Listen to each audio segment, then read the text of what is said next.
During a recent episode of Shaq's Big Podcast, JJ Reddick pulled up and talked about his feelings about the GOAT debate and MJ's era. I refuse to get into the GOAT debate. I don't care. They didn't play against each other. What makes him great is the fact that he's done it now for 21 years at the highest level. Yeah, LeBron's never averaged 35 in a year. Guess what? He's averaged 25 or more for 20 straight years. We're nitpicking. A lot of times we're comparing eras. Like, I'll say this with Michael Jordan, and I don't mean this to be controversial. Michael Jordan, during his heyday, 6 teams were added to the NBA. There were 90 players added to the NBA. Does that not water down? I'm not talking playoffs, by the way. No chance we're talking playoffs. You're not telling me that the league for a little bit is going to be a little watered down?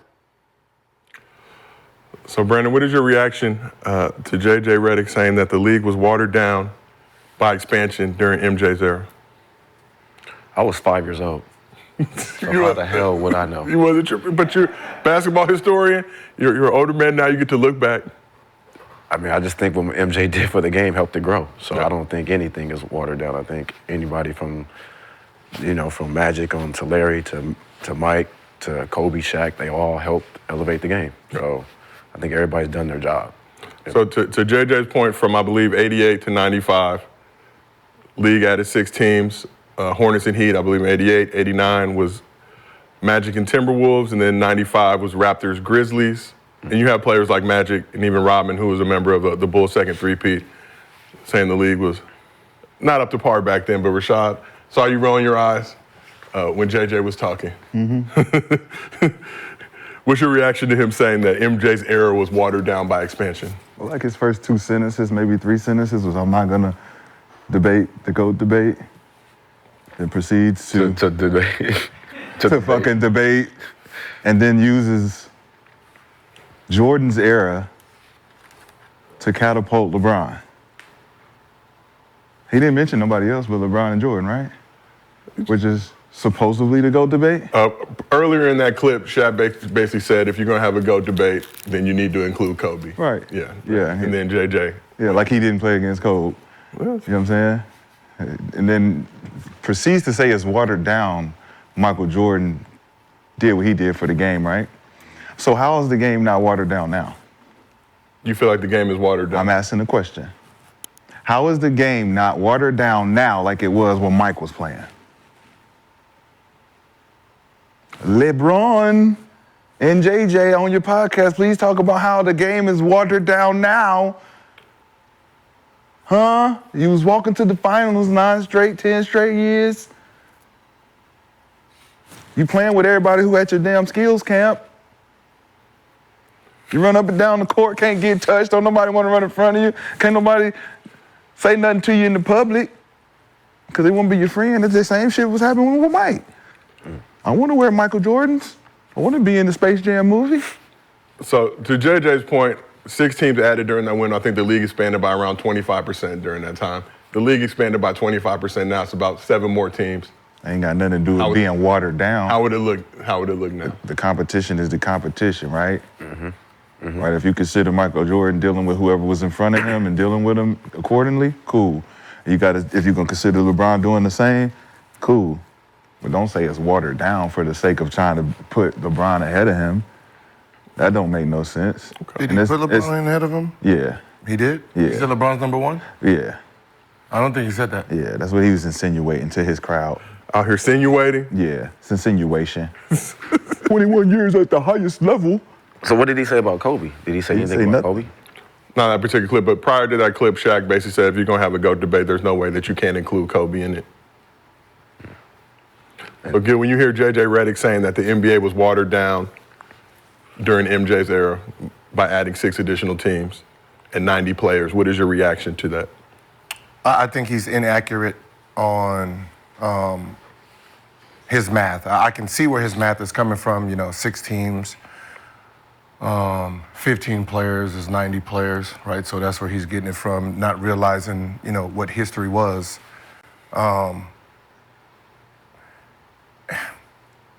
It wasn't 15 new players. So technically it's not watered down, right? Before this, it was really watered down because they had 7 drafts. That's watered down, right? When you can draft a chair Like, you can draft a chair, kind of tells you it's watered down. I think a woman got drafted back then. Yes. And I think Bruce, back when it was when she was Bruce, Brucey boy, he was drafted. He never even touched basketball. He was Bruce Jenner, now Yeah. Caitlyn Jenner, yeah. Yeah. So back then, the gold medalist when, that one. Wheaties box, yeah. He was drafted in the NBA back then, so the draft was watered down then. When they expanded the teams, there was only 12-man rosters. So the 15-man roster that he's saying didn't even exist then. It was 12-man rosters then. Now, a lottery, an expansion draft is this. You got two teams, which was Charlotte and Miami, right? Now, everyone protected their top 8. That means your bottom 4 gets put into the draft. Now, it's not 92 players because they can only pick a possible 12 each. So only 24 can be drafted from expansion. So you take the bottom teams, and then they draft back and forth. We draft. Now, in theory, right, we're only going to go after who? The top teams. Absolutely. Top 4 best players. So whoever back then. So Lakers, right? You're talking about Detroit, Chicago, whoever teams was top, we're going to go after those guys first. We're going to pick about 8 players each. And then we got free agency. And then we have the draft, right? So in theory, you're not watering it down because the players that are being picked are all NBA players. Yep. Right? So yeah, the talent gets spread, but there's no free agents that's sitting on the market. Like, we're not picking somebody who ain't played in fucking 20 years. Right. We're not putting them on our team. So you got players like Scott Skiles, right, who's sitting at the end of the bench. He gets sent to Orlando, and then he's most improved player. Man. Right? So they're NBA players. What it did, and I know people are going to get mad, this helps the top teams, right? You get to beat on expansion teams. Yep. So it didn't help Jordan yet. Facts. It helped Detroit Pistons. He was they just turned. They wasn't even turned over yet. Yep. Right? This is Detroit Pistons 2 championships. 89 and 90, yeah. So this is not Michael Jordan's reign yet. This is the Pistons' reign, right? So what ended up happening with them is you get to shed your worst 4. So you protect your 8, get rid of the 8-4, the 4. So that means Rick Mahorn, which he was a starter. Yep. But you're protecting Dennis Rodman instead. Facts. So now Rick Mahorn goes. Now you get to go to free agency with 4 new roster spots. So you have 4 guys, and then out of the 24 we get, or the 16 we get, everybody else goes back to their team. So it wasn't like he's making it seem like it was. And it's top. We talking about top college players. The top college players coming out of the draft. It ain't like you're getting. They get drafted still. Well, I'm just saying that as far as talent goes, the talent that's coming into the league that's not watered down are top college players that's played college basketball 2+ years. So the talent, as far as coming into the league from college, is not watered down compared to now, where you got high schoolers, OTEs. Like, these guys aren't proven. Back then, at least they were proven to be, like you said, NBA players. These are all NBA players that are coming in. It can't be watered down unless you were saying back then when they were doing Bruce and them, and JJ saying you're playing against plumbers. Like, these motherfuckers these was hoopers. Like, this is in the 90s? The 90s, yeah. Playing against plumbers. No, he was saying in the 80s. But that's way back. Yeah. Like even like 87 draft, 161 players, 55 actually stayed in the NBA, or they played at least one game, right? 20 players didn't make it past 3 years. So only 35 players out of the 161 was real NBA players more than 3 years. Yeah. Following year, 42, 37, 47, 37, right? So by 91, 54 players was drafted, only 37 made it past 3 years, right? So the draft was watered down then, right? But this, if let's say Denver is allowed to shed the bottom 4, Thanks. right there, if they're allowed to shed the bottom 4 and you take 2 players, which you probably take what? DeAndre Jordan, right? Yeah. You take him and, you might get what? Reggie. Keep right? him and Reggie. Now I can go to free agency with 2.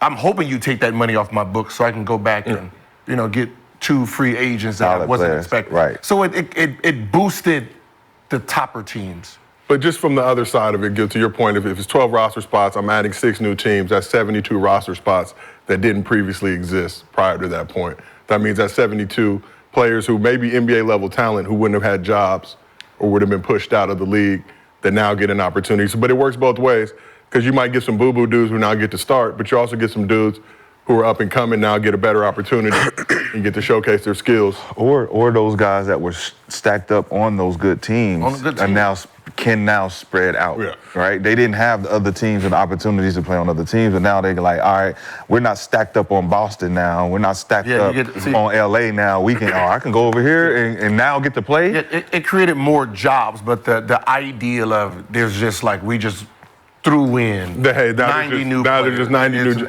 It wasn't that. Yeah. I mean, when you say watered down, I mean, the 80s is watered down in a sense because of technology. They didn't have trainers, right? They didn't have trainers.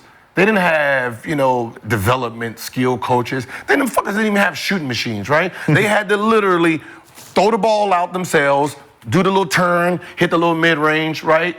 If a team did have a shooting machine, you just stuck the dude on that and say, just shoot all day, right? That's crazy. They didn't have luxury planes like we have now. They had commercials. So this is literally how it went. Let's say we played a day. Think about it. What time is commercial? Red Eye. For the most part, Red Eye is done. So they didn't take Red Eye. They had to stay overnight, During the day, leave in the morning, right? Leave in the morning, get to the hotel, sleep for a few hours, and get ready for the game, right? That's how they played back then, right? So they had disadvantages, right? So, to be honest, greatness then was considered great compared to what we're doing. We have advantages that we can leave tonight, get a full hour sleep. Yeah. Right? They got to fly, land, take a 2-hour nap, then play. But go back to what you were saying. AAU teams. You were saying about Mike, though. Think about what Mike was doing. You talk about the greatness. If Mike is smoking cigars, drinking yak, and still doing what he's doing back then during that time of traveling and like the things that they were doing compared to what you're able to do now, what we know what we can recover with. You got ankle braces and you got Nike shoes and you got, different footing. Like niggas was out there balling in them chucks. Yeah. All right, ain't no footing out there. You get spraining ankles and niggas didn't even know that it was an ACL tear. They were just out there still hooping, putting the wrap around their knee. Yeah. So we did have advantages, but I think that JJ's just trying to subtly discredit Mike because the conversation is now, as LeBron has surpassed everyone in the accolades, it wants to be a clear-cut, no-brainer that he's the greatest because of all these things. And when you're having conversations with guys who doesn't consider those accolades a part of the greatness conversation, when we're talking about the nuts and bolts of it, because it can be considered when we bring all the conversation together. You say, well, LeBron did this, and this. And, Mike didn't play long enough to do this, and this. But when you talk about the credit and you talk about the discredit, don't say watered down when it's not accurate. Where you can back it up with all. Yeah, I mean that's the only thing I combat is. So you say not watered down? I would argue it's watered down to an extent but it's a part of the growing pains of growing a business, right? You're trying to expand the league, trying to add more teams, trying to add more value to the league. There's going to be periods but you have teams like the Heat